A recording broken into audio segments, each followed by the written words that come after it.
Hello, this is Dr. Calvin Andrassi, and this is part 4B of my SPSS walkthrough videos. This one concerns hypothesis testing to find the differences in groups within variables. So the previous video, which was part 4, looked at the relationships between whole variables. This video is going to look at t-testing and ANOVA, which looks at groups within variables to see if there are differences between and among all the groups that are being used as your independent variable with regard to the dependent variable.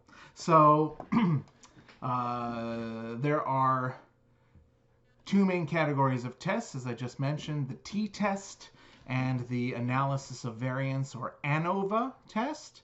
And the main difference between the two tests is that a t-test is for 2 groups and an ANOVA is for 3 or more groups. So basically you can kind of think of an ANOVA as a t-test on steroids, right? So there are 2 main groups of t-tests then that you can perform to find relationships, or rather differences in a bivariate sort of analysis. We have the independent samples t-test and the paired samples t-test. So the independent samples t-test is when you're looking at one variable and trying to determine if there's a difference with 2 groups in that variable with regard to a separate variable. So for example, you're looking at how ethnicity affects GPA. You would be able to isolate 2 ethnicities. Let's say you have Asian and Latino-Latina as your 2 groups. You'd be able to compare those 2 groups to see if there's a difference in their GPA. Or you could do male and female, as with many gender variables, to see if they're different with regard to another variable. Paired samples t-test, meanwhile, looks at the same group but at 2 different points in time. So it's most commonly used for a pre-test followed by a post-test, as you would do for many types of experimental research studies. Okay, so anytime you're going to be taking some sort of an initial test or observation, getting a score, and then comparing that same exact group at a different point in time, that's when you would use a paired samples t-test. So let's start with the independent samples t-test. You go to Analyze, Compare Means, Independent Samples t-test. And it's going to bring up this independent samples t-test window, and you're going to ultimately want to pick your first your dependent variable as your test variable. That's going to be the variable that the groups are going to be compared along the lines of. So in this case, let's look at how about approximate yearly income. That's a pretty good variable there. And we'll pick gender as our grouping variable, which is the independent variable, right? So we're going to look at the groups within gender to determine the differences between the 2 groups that we're going to look at, in this case male and female, with regard to approximate yearly income.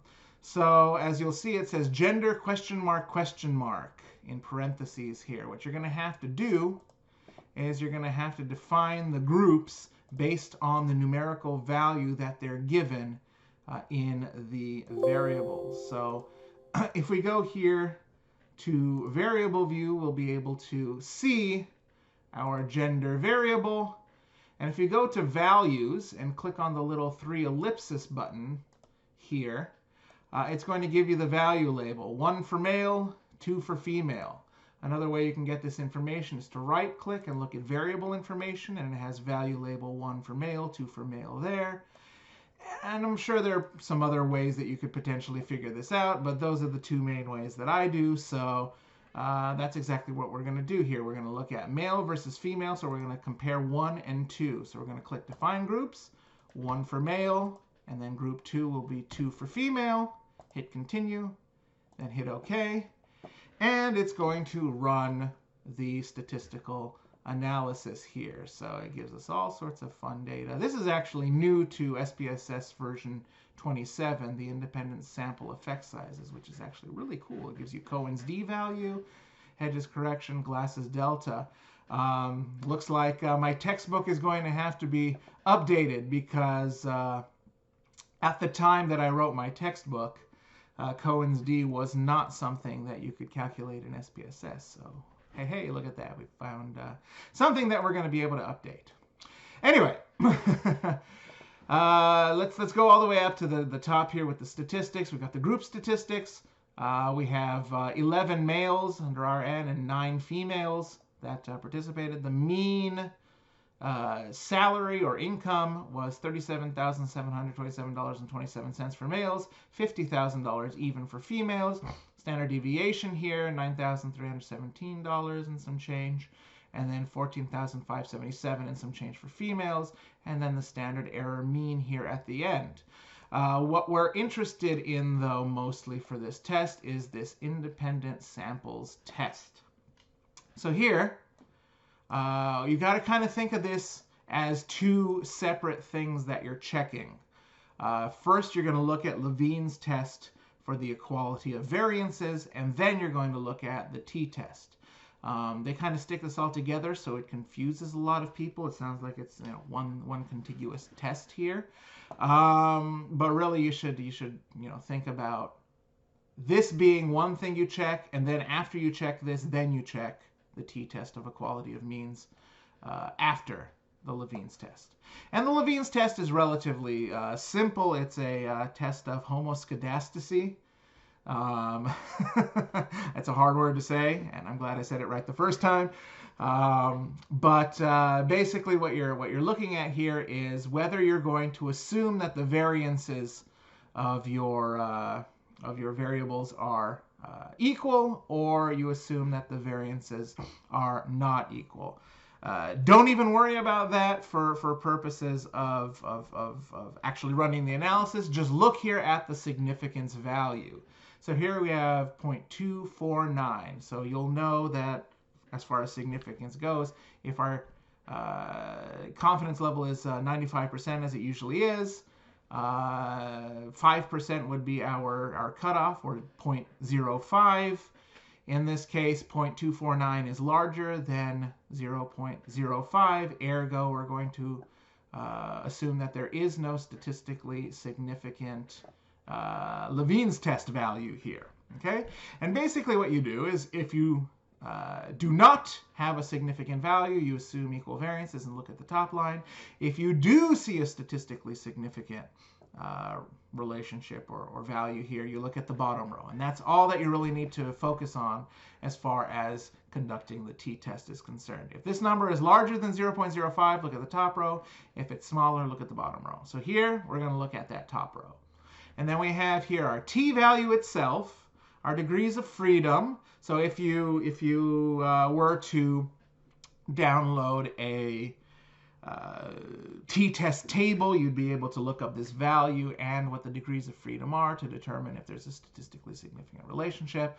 But of course, as usual, SPSS does it all for you and actually spells out exactly what your p-value is in this sig two-tailed. So you got 0.035, okay?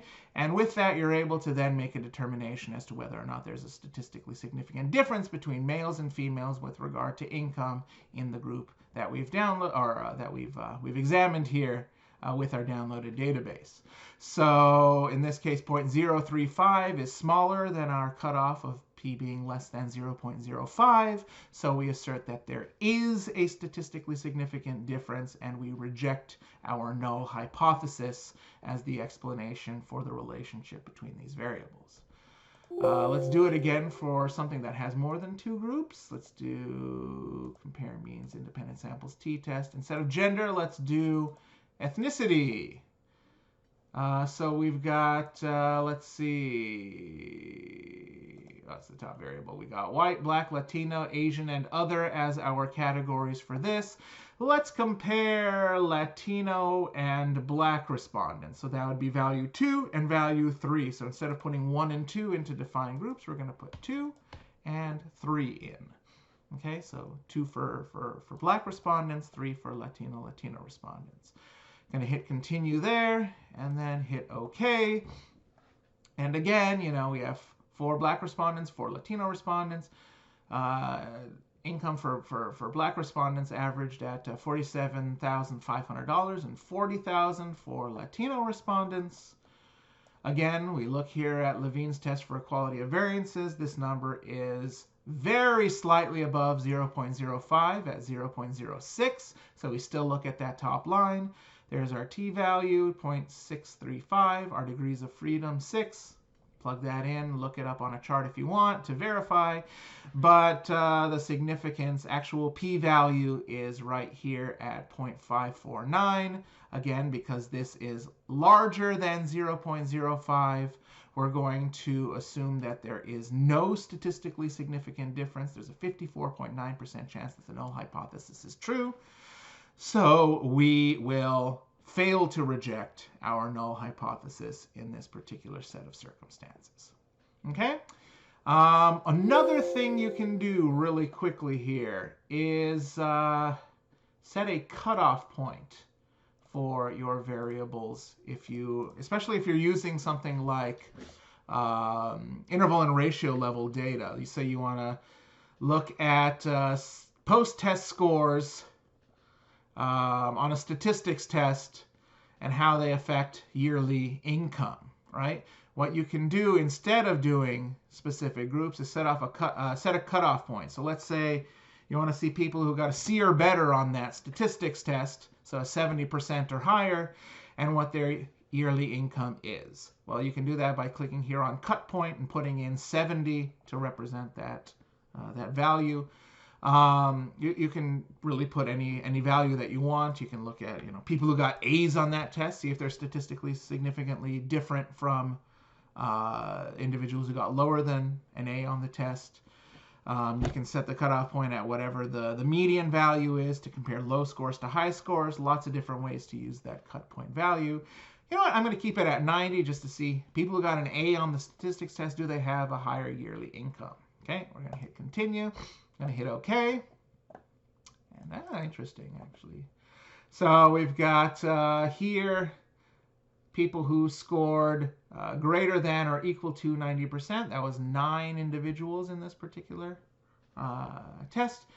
A mean salary of $52,777.78. Very interesting. And then if you scored lower than 90, that was 11 respondents here, $35,454.55. Ooh, looks like it might pay off to be doing all right in statistics, right? So again, look at Levine's test. Again, higher than 0.05. So we look at the top line. I kind of wish I had an instance where I could show you what to look at if it's lower, but that's okay. Let's pretend it was 0.03. We'd look here at the bottom row and use this as our statistically significant, as our p-value to determine if there's a statistically significant difference, rather. But again, we look at the top row, t-value, degrees of freedom, and then significance 0.0001. So in this case, it looks like there is a statistically significant difference between the A students and the not A students with regard to their salary. Of course, it's only 20 students in this particular response category. Doesn't necessarily mean this is accurate or generalizable in any way, but in this particular case, yes, there's a reason to reject our null hypothesis. Okay. Now let's move on to the paired samples t-test. Again, this is for a pre-test and a post-test. So the reason I actually chose this particular data set is because I had the post-test score on the statistics test and the pre-test score on a statistics test. It is out of 100 points. And basically all you have to really do is of course, click on Analyze, Compare Means, Paired Samples t-test. You want to click on your post-test score first, hit the little arrow to move it over, and then the pre-test score, and hit OK. And there you go. It has a very similar t-test table to the independent samples t-test, except obviously no Levine's test. But let's start from the beginning. Here's our mean score on the post-test, 84.25, surprisingly, for the post-test, and 52% only for that pre-test. So clearly there was a difference between the initial and the secondary testing, with an N of 20, standard deviation of 15 and 22 respectively, and then there's our standard error mean. What's kind of nice about this is it runs a correlation test for you. So we would find that here there's a statistically significant relationship between the post-test score and the pre-test score, in that the differences between the scores are very substantial. So you actually have almost a 0.6 correlation. So we call that a moderate to a strong correlation most of the time. Again, we have Cohen's-d and Hedges correction. That's kind of cool. That's new to, again, version 27 of SPSS. But what we're really interested in is the paired samples test. So we have our mean, our standard deviation, same information. Basically, this information combined together, right? In order to determine what that is. But what we're really interested in are these last three numbers here, the t, the degrees of freedom, and the significance value, or the p-value. Again, you can look this up on any standard t-test table. There's your value, there's your degrees of freedom. If it's higher than the critical value, it is statistically significant. If it's lower, it's not. But of course, SPSS will tell you straight off the bat what your p-value is, so you can make that determination as well. P equals 0.000, meaning that it's less than a 1 in 1,000 chance that your null hypothesis is true. And if we look at the actual number by clicking on it here, 1.7759 e to the negative 7th. So basically move the decimal point to the left 7 spaces and start adding zeros. So 0.00000111759 is the actual significance. So there's a very, very low likelihood that you would get these kinds of results if your null hypothesis were true. So in this case, we reject the null hypothesis, assert that there is a statistically significant difference between the post-test and the pre-test score. Okay, so that's t-testing in a nutshell. And of course, like I said, analysis of variance, or ANOVA, is a little bit different because it looks at 3 or more groups instead of just 2 groups. So in order to do that, we have 2 different types of ANOVA. We have the one-way ANOVA, which is for a bivariate analysis of variance test. In other words, you're looking at one independent variable and one dependent variable, like what we're going to be looking at here in a second, ethnicity with regard to happiness level. Let's do that. So we're going to look at ethnicity, which is, I believe, 5 different categories for that variable, and seeing if that in any way affects a person's happiness rating. That would be a one-way analysis of variance. But you can also do a factorial analysis of variance by using a univariate model, where you put in a single dependent variable. For example, we could do happiness. But then we could also establish different fixed factors and random factors and covariates to do more than just a bivariate analysis, but multivariate analysis. So what we're going to basically be doing is looking at our general happiness level here. And then we're going to do both ethnicity as one of our fixed factors, and let's also do the post-test score as well. So we'll have 2 independent variables kind of going into our determination of whether there's a statistically significant relationship, or rather difference, of those variables. So we're going to do analyze, compare means, one-way ANOVA to do our one-way analysis of variance. We're going to pick our happiness variable as our dependent variable that we're trying to see if there's a difference between all those different groups in ethnicity regarding. And then, of course, our factor variable is going to be that ethnicity variable. It's not a grouping variable. It's called a factor variable. And, of course, you don't have to assign the different numerical values to it the way that you did in the t-test, because it's going to look at all 4 of those variables. And you can have a lot of different post hoc tests here, depending on what you're looking at. If you take a look at my textbook, it describes a handful of those. But for all intents and purposes here, we're going to keep this simple, and we're just going to look at general happiness level broken down by ethnicity. We're going to hit OK here. And this is the only table that pops up with the ANOVA, whereas t-test had like all those different tables. This only has this one. And Basically, if you look at the formula for an analysis of variance test, it looks at the sum of the squares between and within groups to basically find out if there is a statistically significant difference in the groups. So if you were to look this up on a table, which I hope to make a video about in the near future, what you would do is essentially look at one of the sum of the squares values and compare it to the other sum of the squares values, and basically put in 2 different degrees of freedom for the values that you're looking at. One for the numerator, one for the denominator here. And then you'll use this F-score as the basis of determining whether or not there's a statistically significant difference between the variables. So this number would have to be larger than the critical if it were statistically significant. If it is smaller than the critical, it's not going to be statistically significant. But again, I digress with regard to that. Significance is what you're going to be looking at. That's the actual p-value, again, as with so many of the different tests that you can run.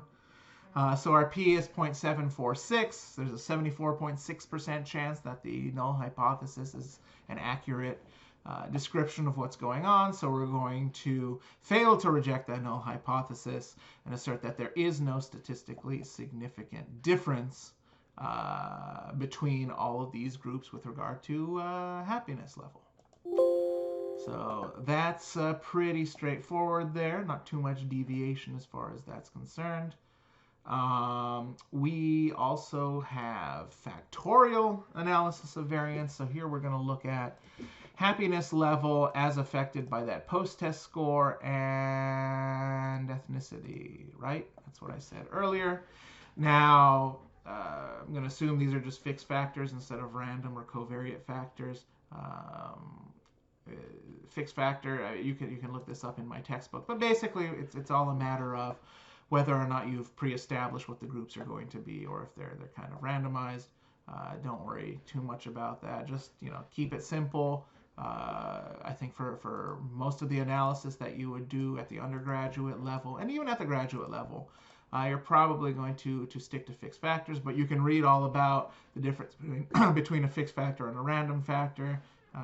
Pick whatever is the most accurate for your set of data, and then you can go ahead and run the analysis. So this actually develops 2 different tables for us. It gives us the n values of all the different responses that we have. So it's kind of like a matrix that we'd have for like a correlation test or something like that. So we have one person that got a 50 on the test, one that got 55 on the test, you got 7 that got 100% on the post-test statistics test, and then here are all the different groups. There are 5 white respondents, 4 black, 4 Latino, 4 Asian, and 3 other.